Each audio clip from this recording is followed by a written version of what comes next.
पिंपळगाव बसवंत शहरात वादळी वाऱ्यासह गारांचा जोरदार पाऊस, नागरिकांचे प्रचंड हाल, घरांचे पत्रे गेले उडून। उष्णतेचा पारा 45च्या वर गेल्यावर अनेक ठिकाणी लोक उष्णतेमुळे हैराण झाली होती। त्यामुळे लोकांना पावसाची प्रतीक्षा लागली होती।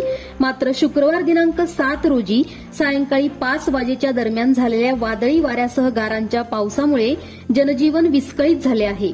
त्यात नागरिकांचे प्रचंड नुकसान झाले असून कुठे घरांचे पत्रे उडाले तर कुठे घरांच्या भिंती, झाडे, इलेक्ट्रिकल पोल्स पडले आहेत।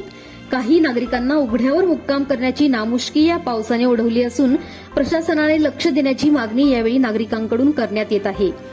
पिंपळगाव बसवंत परिसरात झालेल्या जोरदार पावसामुळे प्रचंड नुकसान झाले आहे। सदर पाऊस मुखेड, आंतरवेली, दावसवाडी, शिरवाडेवणी, पाचोरेवणी, आहेरगाव, उंबरखेड, चिंचखेड आदी परिसरात झाला। यात पिंपळगाव शहरातील वीटभट्टी परिसरात राहणाऱ्या मुकणे यांच्या घराचे पत्रे उडून गेले असून त्यांचा संसार उघड्यावर आला आहे। तर महावितरणच्या विद्युत तारांवर मोठमोठी झाडं पडल्याने वीज पुरवठा खंडित झाला आहे। तसेच काही ठिकाणी होर्डिंग्सचे लावलेले बॅनर देखील उडाले आहेत। नागरिक वादळी वाऱ्याच्या पावसामुळे सुरक्षित ठिकाणी थांबल्याने सुदैवाने कोणतीही जीवितहानी झाली नाही। शेतकरी वर्गासाठी सदर पाऊस तारक असला तरी या झालेल्या पहिल्या पावसाने सर्वसामान्य नागरिकांचे प्रचंड नुकसान केल्याने कुठे खुशी तर कुठे गम बघायला मिळत आहे।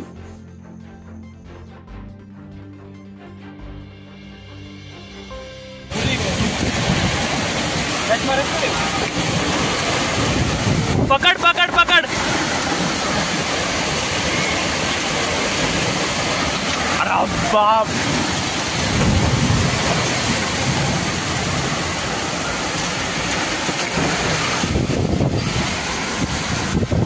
गाड़ी गिर गई रही उसकी।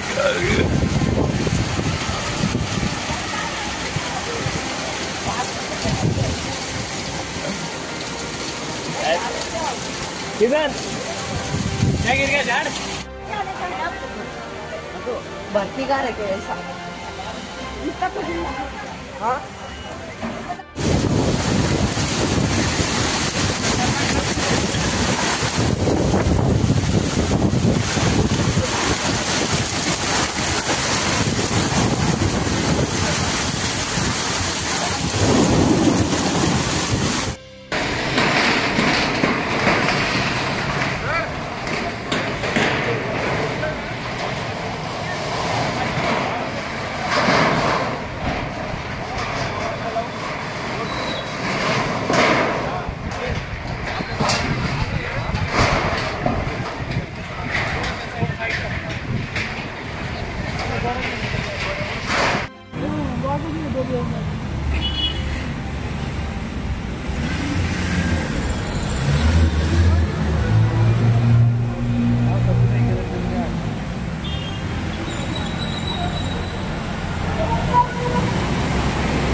टेन्शन नाही घ्यायचं।